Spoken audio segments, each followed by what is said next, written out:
Welcome to our talk this evening. Today we'll be talking about King Solomon, the wise king. But you recognize that I put a question mark behind the wise king, and there's a reason for that. We will talk about that at the end of this session. A little bit about his background.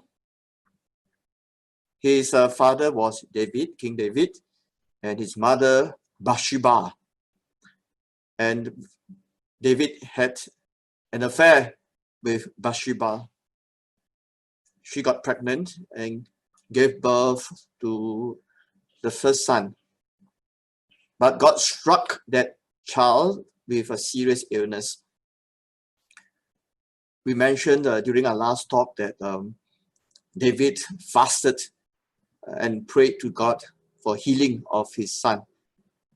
But somehow, that did not work, and that son died. And when David heard that the son died, he took out the sackcloth and took his bath and all that and started eating, because he said, no point fasting anymore. The son was dead. That was a bad example of how not to fast. And obviously the intention, the purpose of David fasting in that instance was not the right spirit of fasting. Anyway, this is just a side remark.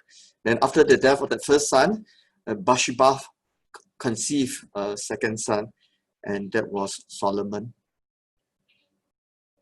Who is the hero we are talking about today. Solomon became king after the death of his father through the support of Prophet Nathan and the priest Zadok. These two roles were very important roles in the history of the people of Israel, a prophet and the priest. He defeated the challenge of Adonijah, his half-brother, who was supported by another priest, Abiathar, and the army commander Joab. And so with the support of Nathan and Zadok, and with of course other supports, he eventually ascended to the throne. When he became king, he was still very young. And he was praying, asking God to help him. In a dream, God appeared to him and asked him, "What would you like to ask from me?" Solomon answered that, "Give me a heart of understanding how to discern between good and evil." God was very pleased that he did not ask for long life or riches or the lives of his enemies. So he was granted that gift.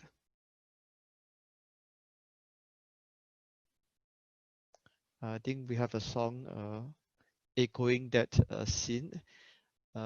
If like to King Solomon, the Lord asked me to, something like that. So what would you ask for?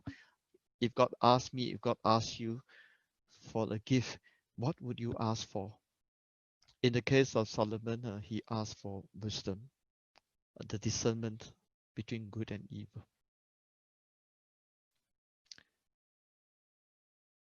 In chapter 3 of 1 Kings, there is an episode about how Solomon manifested his wisdom.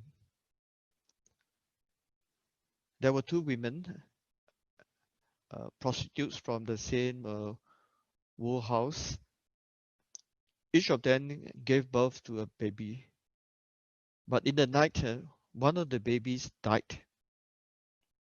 And the other woman stole the baby from the mother. And it was found out. And then they were sent to Solomon to judge. And that's what they quarrel in front of Solomon. My is mine, is my baby. No, no, it's not yours, it's mine. So how to settle the dispute? Solomon said, okay, if you claim that it's your baby and you claim that it's your baby, the fairest way is that, okay, we cut the baby into two halves. Each of you have half. And the mother said, no, no, no, no, no, no. Give the child to the woman. I don't want the child, but spare the life of the baby. Why? The other woman said, well, that's a fair deal. I don't get it, you don't get, so cut the baby into half. And obviously, the answer to whose baby the child belongs to was settled. So this is a famous example of the wisdom of Solomon shown.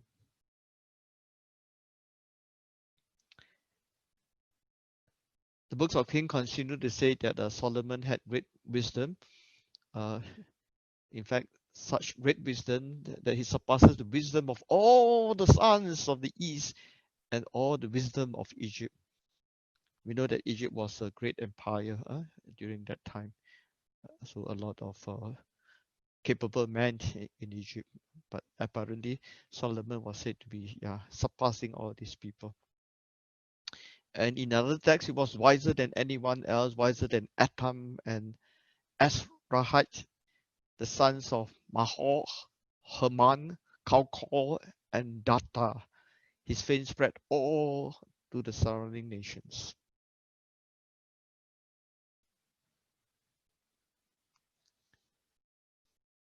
Solomon was said to have composed 3,000 proverbs, and his songs numbered 1,005.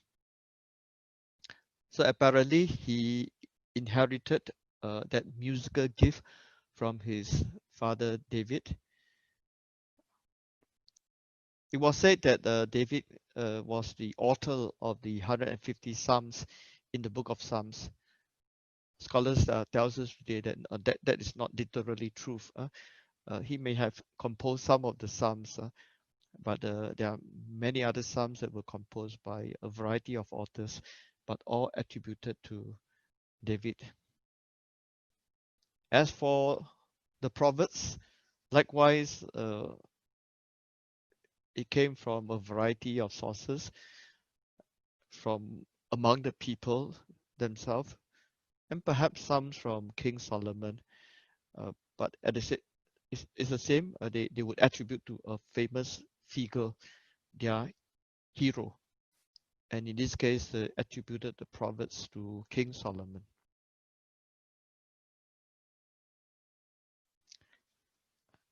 Solomon also had knowledge of the sciences.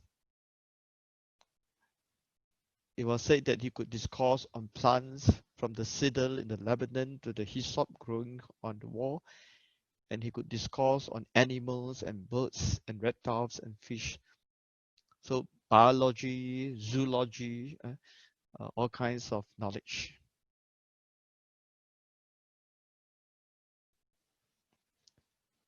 His reputation was so great that men from all nations came to hear Solomon's wisdom. And he receives gifts from all the kings of the world who had heard of his wisdom. Yeah, in ancient time, of course, that happened. So the leaders of the nations, they would admire other leaders, and they would send delegates, and sometimes they would come themselves to speak with the wise king and to offer gifts. There is this woman known as the Queen of Sheba. She must be an outstanding leader to be specially mentioned. We know that in ancient times, women were all discounted, but to be able to be named and specially mentioned, she must really be very outstanding. Even she, this wise and capable woman, also came to visit Solomon. So the Queen of Sheba heard of Solomon's fame and came to test him with difficult questions. She arrived in Jerusalem with a very large retinue, with camels laden with spices and an immense quantity of gold and precious stones. So bringing a lot of precious gifts, but at the same time wanting to test the wisdom of Solomon. And Solomon was able to dialogue with her, and she admired him a great lot. So she discussed with him everything she had in mind, and Solomon had an answer for all her questions. Of course, this is exaggerated language. Even though he was very knowledgeable and so forth, he could not have known every single thing. But well, that's the way you describe someone in exaggerated words.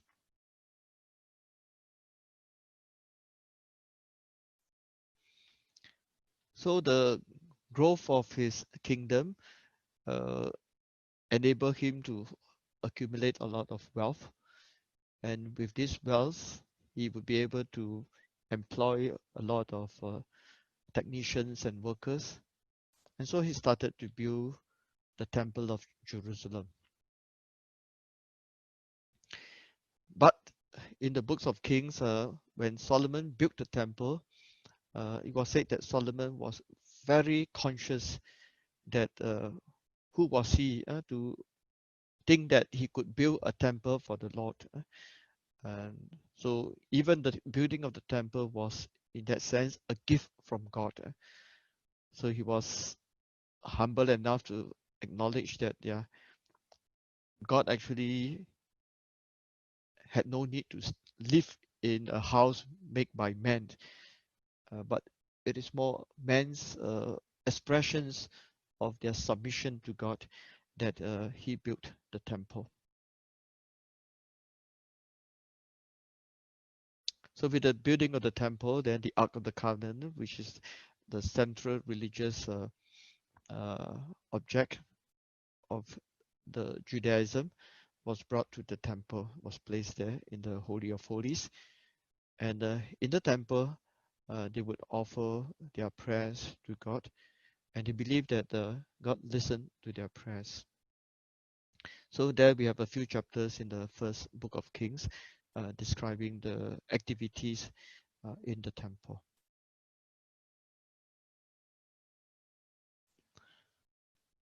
Besides building the temple, we have Solomon building his palace also, and he spent 13 years to build the palace. And again, that reflected the wealth of the country. They had that money, and also they are able to get workers from all over, and also materials, building materials from the neighboring countries.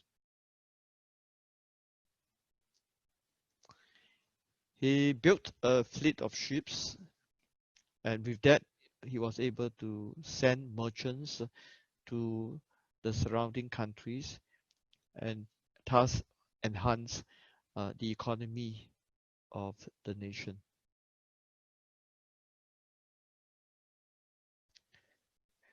Besides economy, in terms of military, he established the platoon for the chariots and horses, a very important force in battle. And the horses were imported from Cilicia, and the chariots from Egypt.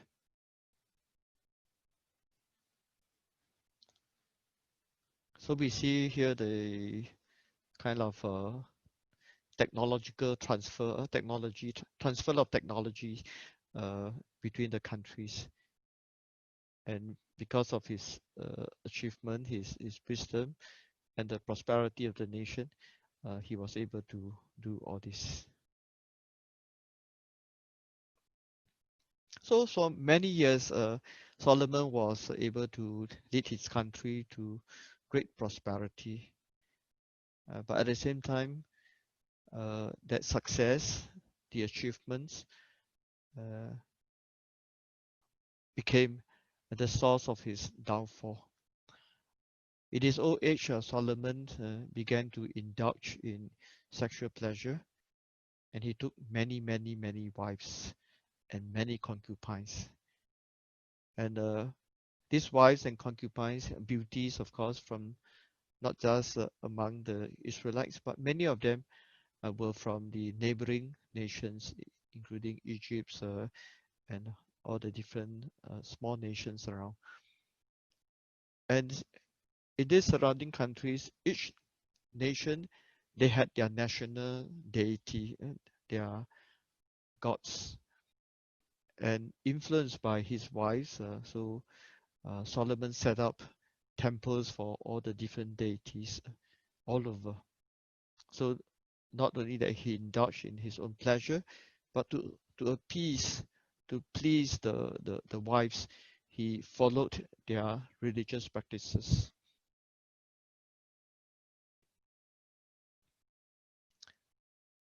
So First Kings 11 said that he had 700 wives of royal rank and 300 concubines.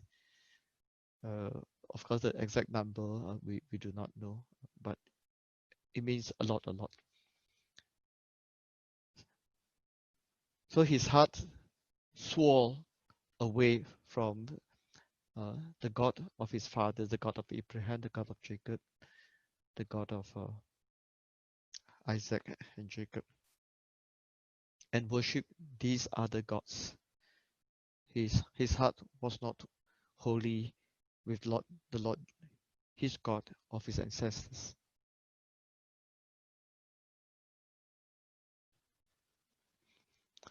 So he became a follower of all these different gods and goddesses, Astarte, and all these different gods. And the judgment by the author is that he has displeased the Lord. He was no longer wholeheartedly serving the Lord of his father David.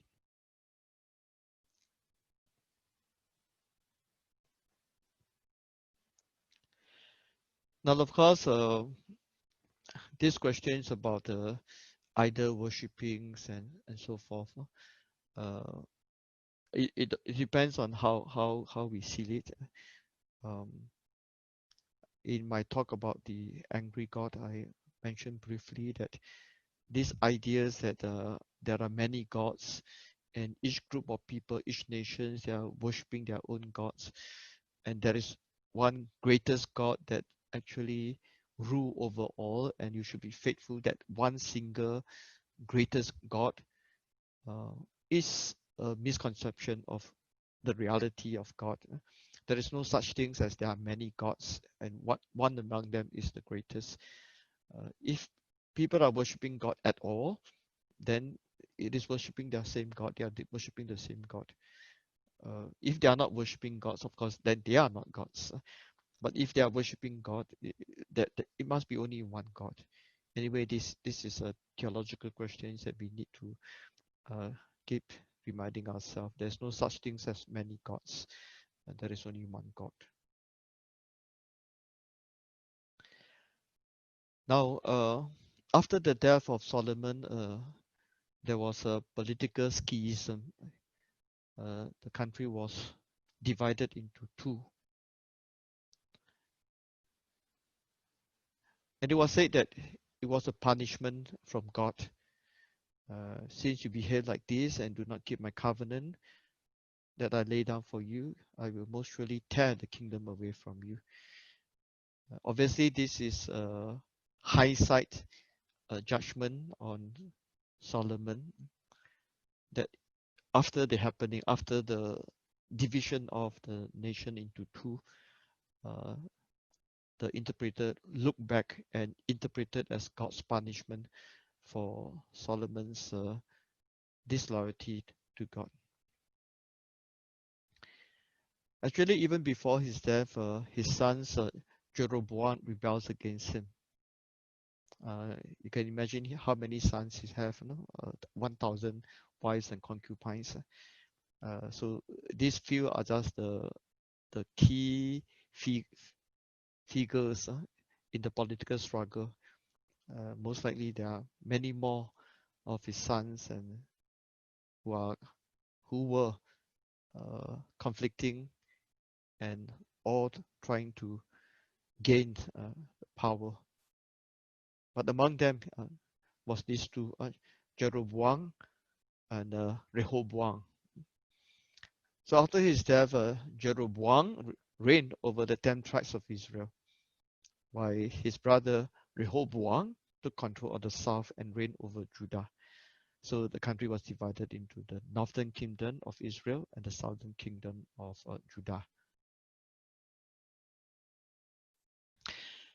Not only there was a political schism after his death, there was also religious schism. Now Jeroboam, king of Israel, the northern kingdom, wanted to prevent his subjects from worshipping in Jerusalem. Jerusalem was situated in the south, because if he allowed his people to go to the south to worship in Jerusalem, that would lead them back to support the king of Judah.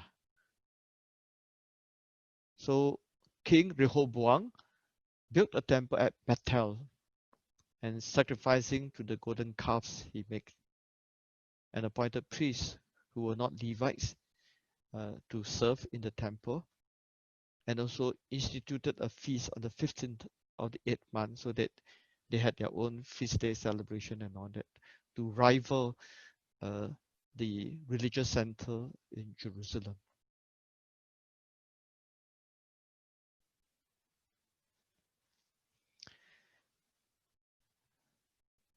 So a summary now: when Solomon first ascended to the throne, he was humble, he was sincere in seeking the wisdom of God to govern his kingdom well. And part of his faith, expression of his faith, was the building of the temple of Jerusalem. And he worshipped God faithfully in the temple. For him, as he himself said, as expressed in the book of Kings, that he wanted to listen to the voice of God in all the affairs of the nations. When he asked for wisdom, he wanted to discern what is good and bad. But then in his old age, because of his success and achievement, he became so self-absorbed and so complacent that he indulged in his pleasure seeking. And he married many foreign wives who worship different deities, and they led him away from the worship of the God of his father, the God of Abraham, the God of Isaac, and the God of Jacob. And he involved in all kinds of pagan worships. He lost wisdom in his old age, and that brought to decadence of the kingdom. And when he died, immediately after he died, his kingdom was divided into the northern and the southern kingdoms.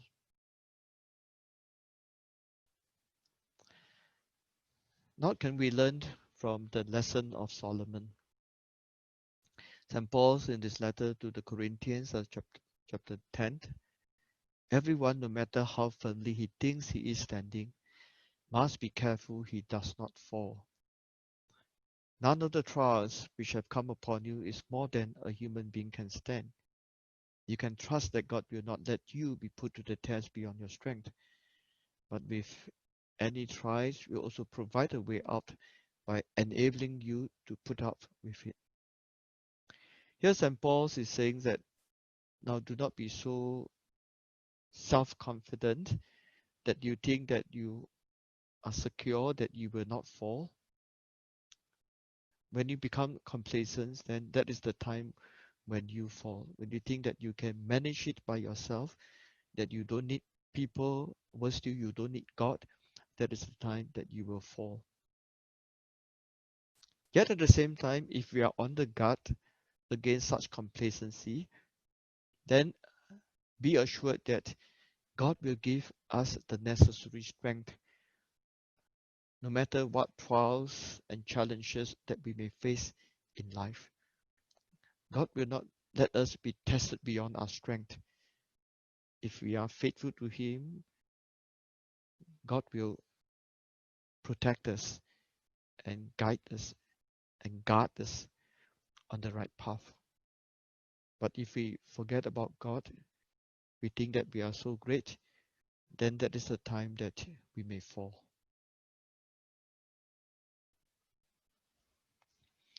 Now, since we talk about Solomon being a wise king, later on turned foolish, let us examine these related issues about wisdom in the Bible. We know that there's a big section of the Old Testament which is known as the wisdom literature. So they contain a number of wisdom books. So these wisdom books include Job, Psalms, Proverbs, Ecclesiastes, Song of Songs, Wisdom, and Ecclesiasticus. Sometimes people mix up these two, Ecclesiastes and Ecclesiasticus. So to avoid the confusion, it's perhaps better to use the other name for Ecclesiasticus, Sirach. So these are known as wisdom books because in these books are contained many proverbs that were collected by the various sources in the history of Israel.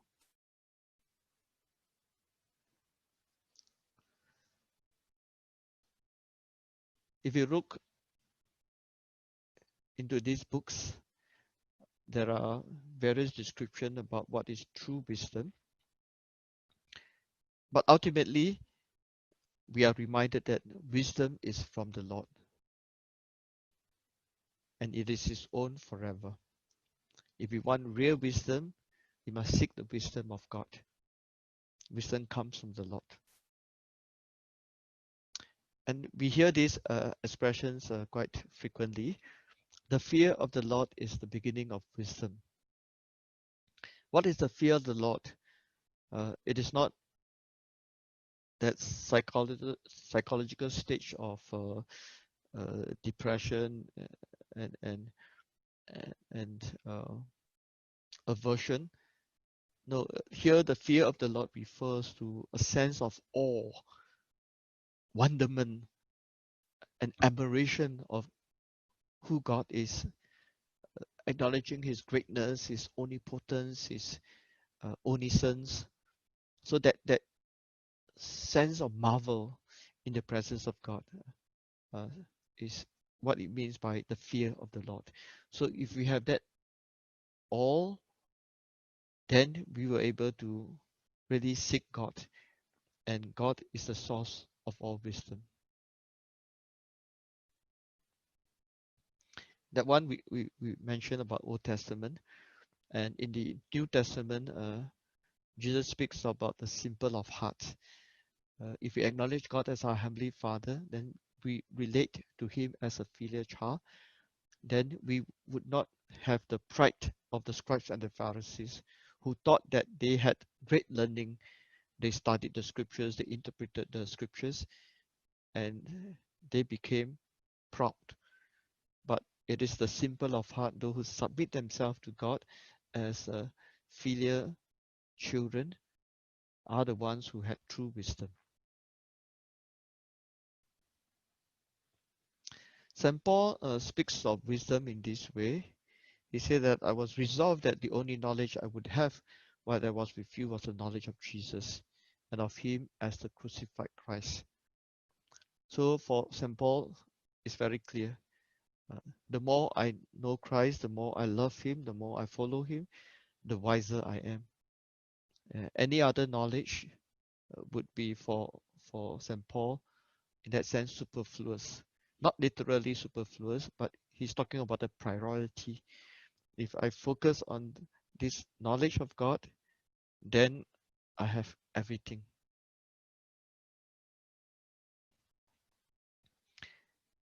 So he says, where are the philosophers? We know that some philosophers are supposed to be wise people. For the Greek, philosophy means the love of wisdom, philos, Sophia. And so Greek people, they pride themselves of good reasoning. But St. Paul questioned that reliance on the human own wisdom. So he said, where are the philosophers? Where are the experts? And where are the debaters of this age? And the Greek also, they engaged in this debate. That for them, that was a way of learning new things and challenging one another to grow in knowledge. But St. Paul says that, that is important, but do not be too preoccupied with that. Do you not see how God has shown up human wisdom as folly? St. Paul is not talking about knowledge in sciences and in astronomy, in biology, in medicine, and so forth. St. Paul was talking about the way we live our life, how to live our life meaningfully. We need to seek the wisdom of God.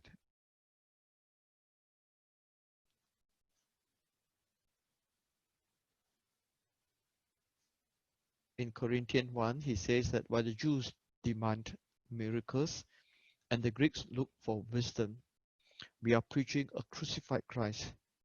To the Jews, an obstacles they cannot get over. The Jews, they were seeking signs and all that, and they were looking for miraculous happenings, and they were disappointed, some of them who were initially following Jesus, that Jesus could have been arrested and killed and died on the cross.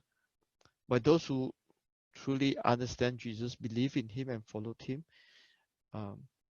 the foolishness would become the power of God and the wisdom of God. So St. Paul says it very clearly. When it comes to faith in God, we are not seeking external signs. We are not seeking human understanding, but we are seeking the true knowledge from God. Now, we are not saying that this knowledge is not important, it's no good. We are talking about in the journey of life, what is most important is that we seek the will of God and follow the will of Jesus.